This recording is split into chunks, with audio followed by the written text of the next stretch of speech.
Hello friends, welcome to ज्ञान Ganga class. तो आज तमारू स्वागत है मारा क्लास में। आजना विडियो में तमे सीखवाना छो कि कोईपण कॉम्पिटिटिव एग्जाम ने क्रैक करवा माटे कया मुद्दाओं ने ध्यान राखवाना छे।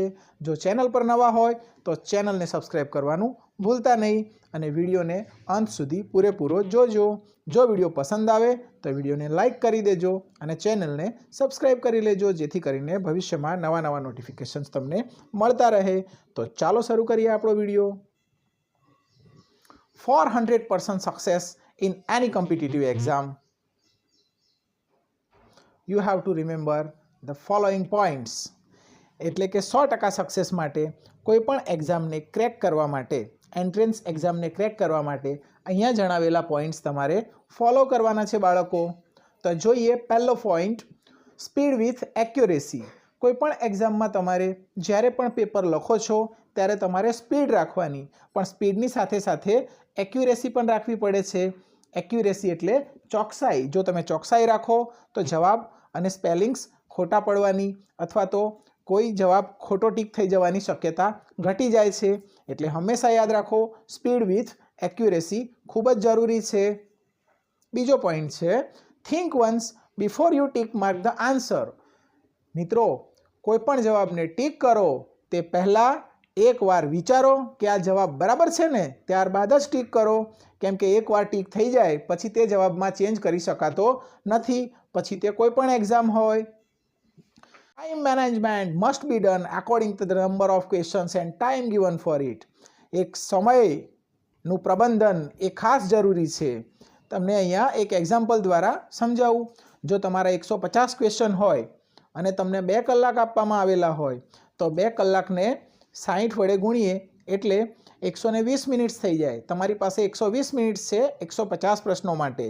તેવી જ રીતે 120 મિનિટ્સને 60 સેકન્ડ વડે ગુણીએ તો 7200 સેકન્ડ્સ થાય છે। એટલે કે તમારી જોડે કુલ સમય છે 7200 સેકન્ડ્સ। 150 પ્રશ્નને કરવા માટે 7200 સેકન્ડ્સ છે। હવે તમે જુઓ 7200 ને તમે 150 થી ભાગો છો તો તમને 48 સેકન્ડ્સ મળે છે। એટલે કે એક પ્રશ્નની પાછળ તમારી પાસે ફક્ત અને ફક્ત 48 સેકન્ડ્સ છે। એટલે 48 સેકન્ડમાં તમારા પ્રશ્નનો જવાબ આવી જ જવો જોઈએ। આ વાત ખાસ ધ્યાન રાખવાની।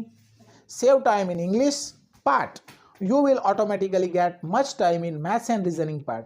એટલે કે જ્યારે તમે ઇંગ્લિશ, ગુજરાતી આવા ભાષાના વિષયમાં સમયને બચાવો છો ત્યારે તમને ઓટોમેટિક બીજા વિષય માટે સમય મળે છે। દાખલા તરીકે 15 ક્વેશ્ચન્સ પૂછેલા હોય ઇંગ્લિશના તો 15 ક્વેશ્ચન્સની પાછળ તમારો કેટલો સમય બચશે તેનું એક્ઝામ્પલ આપેલું છે અહીંયા।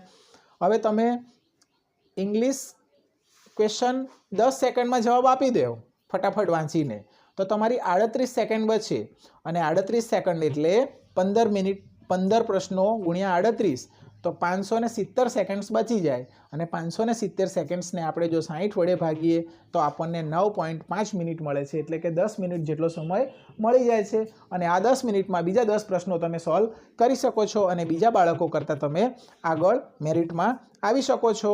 પાંચમો point, don't Hari up to tick mark while there is a negative marking।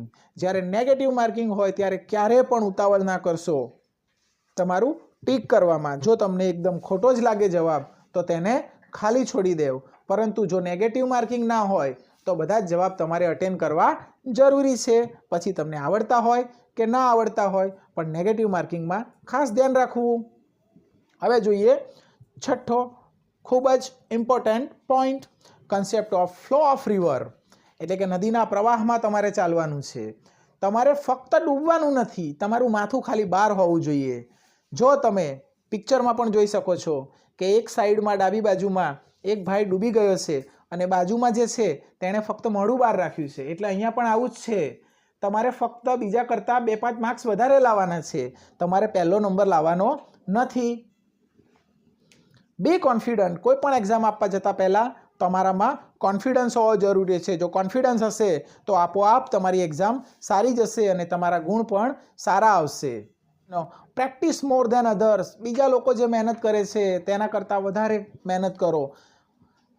દાખલા તરીકે કોઈ માણસ 1 કલાક વાંચી રહ્યા છે તમારા ફ્રેન્ડ્સ તો તમે 2 કલાક વાંચો, તે લોકો 2 કલાક વાંચી રહ્યા છે તો તમે 4 કલાક વાંચો, એટલે બીજા કરતાં થોડી વધારે મહેનત કરો તો તમારો નંબર નિશ્ચિત છે. 9મો point, think different to give answers, not like common students. બીજા બધા બાળકો જે રીતે પ્રશ્નના જવાબ લાવે છે, દાખલા ગણીને રફ કામ કરીને, તેવું અહીંયા કરવાનું હોતું નથી. કોમ્પિટિટિવ એક્ઝામ્સમાં ફક્ત અને ફક્ત પ્રશ્ન વાંચીને તમારા આઈક્યુના આધારે જવાબ આપવાનો હોય છે.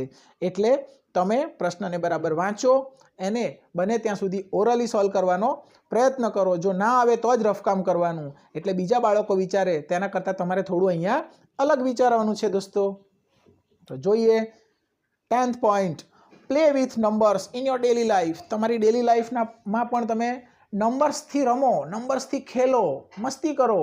જેમ કે કોઈ એક નંબરને જુઓ છો, અહીંયા જ આપેલો છે 95,463, તો આ નંબરને ખાલી નંબરની રીતે ના જુઓ, એ કઈ સંખ્યા છે, એકી સંખ્યા છે કે બેકી, તે તમે નક્કી કરો તો તમને આપોઆપ ખબર પડશે આ સંખ્યા 5ની ગુણક છે કે નહીં, તો કે ના. આવી રીતે તમે વિચારો નંબર્સ માટે, તો તમે આરામથી મેથ્સમાં એન્કરેજ પણ થશો અને તમને જ્યારે જે કન્સેપ્ટ શીખવાડેલા હશે તેનું પુનરાવર્તન થશે. પ્રાઇમ નંબર્સ છે કે નહીં, એટલે કે અવિભાજ્ય સંખ્યા છે કે નહીં, વિભાજ્ય સંખ્યા છે કે નહીં, આવું એ નંબર માટે વિચારો. પછી તે નંબર નાનો હોય કે મોટો હોય, પરંતુ તમારી ડેલી લાઈફમાં નંબર સાથે રમો. 11th પોઈન્ટ છે, here no need to get first rank. અહીંયા તમારે ફર્સ્ટ રેન્ક લાવવાનો નથી, ઓનલી ક્વોલિફાઈડ ગેટ સક્સેસ. અહીંયા તો ફક્ત જે લોકો પાસ થઈ જાય છે અને મેરિટમાં આવી જાય છે તે લોકોને જ સફળતા મળી જાય છે. એટલે પહેલા નંબર લાવવાની ચિંતા કરવાની નથી. મેથ્સ માટે તમે 1 થી 30 ટેબલ્સ ઘડિયા આવડવા જોઈએ, 1 થી 25ના વર્ગ અને વર્ગમૂળ આવડવા જોઈએ, તો તમારે વાંધો આવતો નથી મિત્રો. 13મો પોઈન્ટ છે, ફોર ઇંગ્લિશ તમને ટેન્સીસ આવડવા જોઈએ, preposition, active passive, direct indirect, articles, modals, WH questions. આટલું જો આવડે તો તમે બીજા બધા બાળકો કરતાં ખૂબ જ આગળ નીકળી શકો છો. અને આ બધી જ વસ્તુઓના વિડીયોઝ પણ આપણી ચેનલ પર મૂકેલા જ છે. 14મો પોઈન્ટ છે, રિઝનિંગ. રિઝનિંગમાં તમને ઉત્તર, દક્ષિણ, પૂર્વ, પશ્ચિમ, નોર્થ, સાઉથ, ઈસ્ટ, વેસ્ટ, અગ્નિ, નૈઋત્ય, ઈશાન અને વાયવ્યના ખૂણાઓનું ધ્યાન હોવું જોઈએ. અને સર્કલ 360 ડિગ્રી હોય છે. હાફ સર્કલ એટલે કે અર્ધવર્તુળ 180 ડિગ્રી હોય છે, અને વર્તુળના 4 ભાગ પાડીએ તો 90 ડિગ્રી હોય છે. આ કન્સેપ્ટ પણ તમને ખબર હોવો જોઈએ. અને ટેબલ ઓફ 7 તમને આવડવો જોઈએ. ટેબલ ઓફ 7નો વિડીયો પણ હું મૂકીશ. ટેબલ ઓફ 7 એટલે 7નો ઘડિયો નથી, પરંતુ તે રિઝનિંગમાં આવે છે અને તે સમયના ચેપ્ટરમાં તમને ખૂબ જ મદદરૂપ થાય છે. તેનો વિડીયો પણ હું મૂકીશ એટલે તમને વધારે ખ્યાલ આવશે. તો જોઈએ 15મો point, for GK. Read newspapers every day. દરરોજ ન્યૂઝપેપર વાંચો. રીડ જીકે બુક્સ વાંચો. Watch the news every day on TV and mobile. TV અને મોબાઈલ પર ન્યૂઝ વાંચો તો તમને જીકે સારું આવડે છે બીજા લોકોની સરખામણીમાં. કેમ કે બીજા લોકો જ્યારે રીલ્સ જોતા હોય છે ત્યારે તમે લોકો પોતાનું જીકે સુધારી રહ્યા હોય છે. તો હવે જોઈએ, બસ આટલા જ પોઈન્ટ્સ હતા મિત્રો. તો વિડીયોને પૂરો જોયો, અને જો તમને પસંદ આવ્યો હોય તો તમે એને લાઈક આપી દો, ચેનલને સબસ્ક્રાઈબ કરી લો, અને નવા નોટિફિકેશન્સ માટે ચેનલને સબસ્ક્રાઈબ કરી અને મને પણ મોટિવેટ કરતા રહેજો. તો મળીશું નવા વિડીયો સાથે. ત્યાં સુધી આવજો, બાય બાય. અને તમારી જે હમણાં એક્ઝામ થવાની છે લેટેસ્ટ NMMS 2025, તેના માટે મારા તરફથી ખૂબ શુભકામનાઓ અને ઓલ ધ બેસ્ટ. તમે સક્સેસ થાઓ, મેરિટમાં આવો તેવી મારી દિલથી શુભેચ્છા છે. અને જો તમે મેરિટમાં આવો તો કમેન્ટ બોક્સમાં જરૂરથી લખજો.